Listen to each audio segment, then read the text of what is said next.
नमस्कार दोस्तों, testing academy Hindi में आपका स्वागत है। मेरा नाम है प्रमोद और आज हम बहुत ही इंपॉर्टेंट टॉपिक के बारे में बात करने वाले हैं जिसका नाम है difference between manual and automation testing. ये जो टॉपिक है ना, ये बहुत इंपॉर्टेंट है क्यूए फ्रेशर्स के लिए, और कोई भी बेसिकली फ्रेशर जो क्यूए में जंप करना चाहता है, राइट, उनको मैनुअल टेस्टिंग वर्सेस ऑटोमेशन में डिफरेंस पता होना बहुत इंपॉर्टेंट है। अगर आप एक्सपीरियंस पर्सन भी हो तो भी मैं आपको ऑटोमेशन टेस्टिंग से रिलेटेड कुछ ऐसे पॉइंट्स बताऊंगा जिसमें आपको हेल्प मिलेगी कि कैसे दोनों में डिफरेंस मेजरली काउंट होता है, राइट। और कभी आपसे कोई क्वेश्चन डेफिनेटली फ्यूचर में करेगी मैनुअल टेस्टिंग और ऑटोमेशन में डिफरेंस बताइए, तो आपको पूरी अच्छी तरह ये एक चीज़ क्लियर हो जाएगी इस वीडियो के अंदर। ठीक है, तो शुरू करते हैं। चलिए, सबसे पहले मैनुअल टेस्टिंग और ऑटोमेशन का मतलब समझते हैं। तो मैनुअल का मतलब ही होता है कि मैनुअली चीज़ें करना। मैनुअल मतलब अपने हाथों से करना, और किसी भी मशीन या कोड प्रैक्टिसेस किसी भी एक ऑटोमेशन का यूज़ ना करना। ऑटोमेशन जबकि मतलब होता है कि ऑटोमेट कर देना प्रोसेस को। कोई भी प्रोसेस को ऑटोमेट का मतलब है कि या तो वो मशीन के थ्रू करना, प्रोग्रामिंग के थ्रू करना, कोडिंग के थ्रू करना, जिसको रिपीटेटिव टास्क को बार बार कर देना। ठीक है, तो जनरली यहाँ पे अगर आप पढ़ोगे, पहले डिफरेंस के अंदर मैंने बात करी है कि manual testing is a process which is done manually, जो कि आप हाथ से करते हो, आप खुद ही रिपीटेड करते हो, ह्यूमन करता है जनरली इसको। ठीक है, तभी मैनुअल यहाँ पे बात हो रही है। ऑटोमेशन जनरली जो होता है वो जनरली ऑटोमेटेड टूल से होता है, स्क्रिप्ट से हो सकता है, प्रोग्रामिंग लैंग्वेज से हो सकता है, कोडिंग से हो सकता है, CI/CD टूल्स हो सकते हैं, तो कुछ भी हो सकता है वहाँ पे। ठीक है, अब यहाँ पे मैनुअल टेस्टिंग की जो बात आती है ना, इसमें अगर आप ये टॉपिक पढ़ोगे सेकंड वाला, उसमें लिखा है कि all the famous phases of STLC like test planning. जितने भी ये प्लानिंग फेसेस होते हैं ना, जहाँ पे दिमाग सोचना पड़ता है, जहाँ की ह्यूमन इंटरवेंशन चाहिए होता है, जैसे कि जब टेस्ट प्लान करेंगे, टेस्ट केसेस को हम लिखेंगे, टेस्ट केस जब हम एग्जीक्यूशन करेंगे, बग ट्रैकिंग करेंगे, बग को रिपोर्ट करेंगे, ईमेल करेंगे, दिस चीज़ जो जितनी भी ये सॉफ्टवेयर टेस्टिंग लाइफ साइकिल में बात, ये सब जो स्टेप्स आते हैं, ये सब मैनुअल टेस्टिंग का पार्ट होते हैं। जबकि अगर आप ऑटोमेशन में करोगे तो ऑटोमेशन में STLC में क्या होता है कि जब आप कोई भी एक रिग्रेशन सूट होता है, मतलब आपके पास कोई रिपीटेटिव टास्क है, या कि हो सकता है कि आपको ब्राउजर में जाके बार बार लॉगिन करना है, 10,000 यूजर का लॉगिन चेक करना है, तो आप ऑटोमेशन स्क्रिप्ट्स बना सकते हो, राइट। तो ये भी STLC का पार्ट हो सकता है, पर इसमें आप ह्यूमन इंटरफेशन जो होता है ना, वो बहुत कम रहता है। ठीक है, मैनुअल टेस्टिंग जनरली क्या होती है, वो स्टार्ट ऑफ टेस्टिंग में करते हैं। जब भी आप कोई चीज़ स्टार्ट कर रहे हो ना, प्रोजेक्ट अपना क्यूए से रिलेटेड, उसके अंदर आपको मैनुअल टेस्टिंग करनी पड़ती है। तो हो सकता है कि आपको वहाँ पे स्मोक टेस्टिंग जनरली, जब आप शुरू में स्मोक या सैनिटी करते हो, तो वो मैनुअली करनी पड़ जाए। पर ऑटोमेशन टेस्टिंग जनरली अगर आप देखोगे कंसिडर, वो रिग्रेशन या फिर स्टेबल सिस्टम पे काम करती है।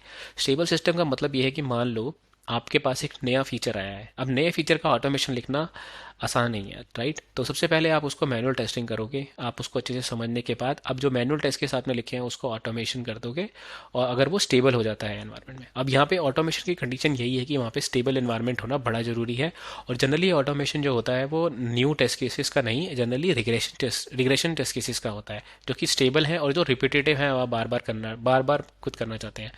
आजकल वैसे डेफिनेशन में थोड़ी सी डिफरेंस हो गई है, आजकल लोग side by side directly automation में टेस्ट केसेस लिखना भी शुरू कर दिया है, तो थोड़ा सा डिफरेंस यहाँ पे आ चुका है।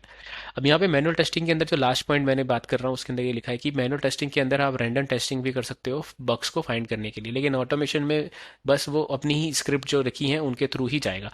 तो डेफिनेटली बेटर एनी हाउ, क्योंकि जब ह्यूमन उसको प्रॉपरली अपने मैनुअल वर्क से कर रहा है तो वो बग कैच करने की कैपेबिलिटी ज़्यादा है।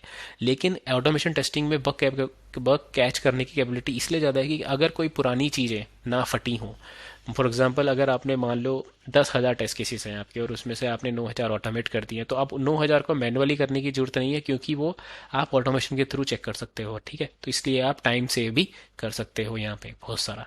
तो मैनुअल टेस्टिंग ऑफकोर्स कॉस्ट, यहाँ पे मैनुअल टेस्टिंग की कॉस्ट जो होती है, कोर्स से पहले मैं आपको बताऊंगा कि time consuming power manual testing में ज़्यादा टाइम लगता है। बहुत से स्टार्टअप जो होते हैं वो मैनुअल टेस्टिंग के अगेंस्ट रहते हैं, क्योंकि वो चाहते हैं कि जल्दी से जल्दी ऑटोमेशन हो और हम रिलीज़ कर पाए, राइट। तो यहाँ पे ऑटोमेशन टेस्टिंग को वो ज़्यादा प्रेफर करते हैं, और मैनुअल टेस्टिंग को यहाँ पे बेसिकली वो एक गेट कीपर की तरह मानते हैं, जो कि लोग अपनी टेस्टिंग को स्लो करते हैं। मैनुअल टेस्टिंग का थोड़ी सी रिलायबिलिटी फैक्टर यहाँ पे है, क्योंकि ऑटोमेशन में अगर आपको सिनेरियोज आपने अच्छे से पता है तो आप काफ़ी कुछ कवर कर लोगे, कम टाइम में कर लोगे, राइट। अब आते हैं अगली स्लाइड के ऊपर, जिसके अंदर हम बात करने वाले हैं कुछ और पॉइंट्स के बारे में, तो मैनुअल टेस्टिंग से रिलेटेड, राइट। अब मैनुअल टेस्टिंग यहाँ पे देखोगे तो आप you can find more bugs than the automation by error guessing. Error guessing एक टेक्निक है जिसके थ्रू आप ऑलरेडी गेस कर सकते हो कि कैसे एरर हो सकता है। फॉर एग्जांपल अगर मान लो कैलकुलेटर की एप्लीकेशन है तो हमें पता है कि जब भी डी जीरो से कोई भी चीज़ डिवाइड होती है तो वहाँ पे कैलकुलेटर एरर देता है, तो वो सारे सिनारियो को हम एरर गेस कर सकते हैं, राइट। ऑटोमेशन टेस्टिंग में जबकि हम रिपीटेटिव फंक्शनैलिटीज़ की को ही टेस्ट करते हैं। मैनुअल टेस्टिंग में ऑफकोर्स जो टाइम ज़्यादा लगता है, जैसे मैंने आपको बताया, ऑटोमेशन में कम लगता है। मैनुअल टेस्टिंग जनरली सिक्वेंशली होती है। सिक्वेंशली का मतलब यह है कि यहाँ पे आप एक ही मशीन पे एक बंदा कुछ चेक कर रहा होगा, साथ पे हो सकता है कि अगर आप मैन पावर बढ़ा दो तो दूसरा बंदा दूसरे पे चेक कर रहा होगा। ऑफकोर्स यहाँ पे कॉस्ट ज़्यादा हो जाती है इस एज कम्पेयर टू ऑटोमेशन। वहाँ पे आप डिफरेंट मशीन्स को रन टाइम पे खरीद सकते हो और उनको वहाँ पे क्रॉस ब्राउजर टेस्टिंग के थ्रू काफ़ी सिनेरियोज डिफरेंट मशीन्स पे कवर कर सकते हो लेस कॉस्ट में।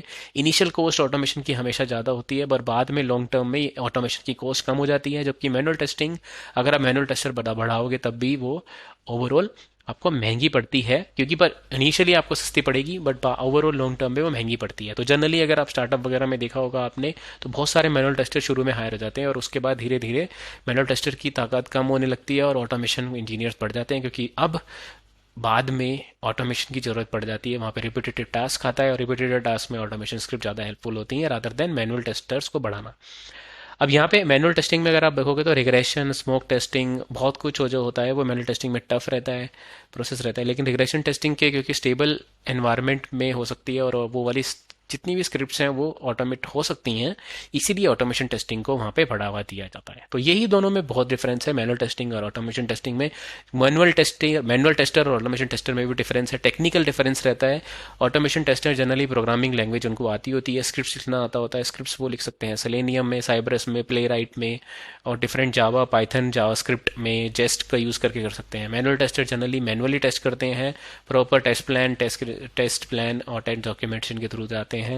ऑटोमेशन स्क्रिप्ट्स का कम से कम यूज़ करते हैं वो लोग और उनको टेक्निकल नॉलेज भी थोड़ी सी कम होती है as compare to automation tester. पर manual tester generally subject matter अपने एक्सपर्ट होते हैं अपने अपने सब्जेक्ट्स में, और automation tester generally context switched होते हैं, मतलब उनको उतना ही पता होता है जितना उनको नॉलेज होती है अपनी ऐप के बारे में, राइट। तो आई होप आपको इस वीडियो में कुछ कुछ समझ में आया होगा manual testing versus automation testing में। आई होप आपको कुछ लर्न करने को मिला होगा। मेरा नाम है प्रमोद। मिलते हैं अगली वीडियो के अंदर। अगर आप API testing related to Postman या फिर एस एश्योर्ड के बारे में लर्न करना चाहते हैं तो टेस्टिंग अकेडमी हिंदी को सब्सक्राइब कर लें और मैं मिलता हूँ आपकी नेक्स्ट वीडियो में। बाय।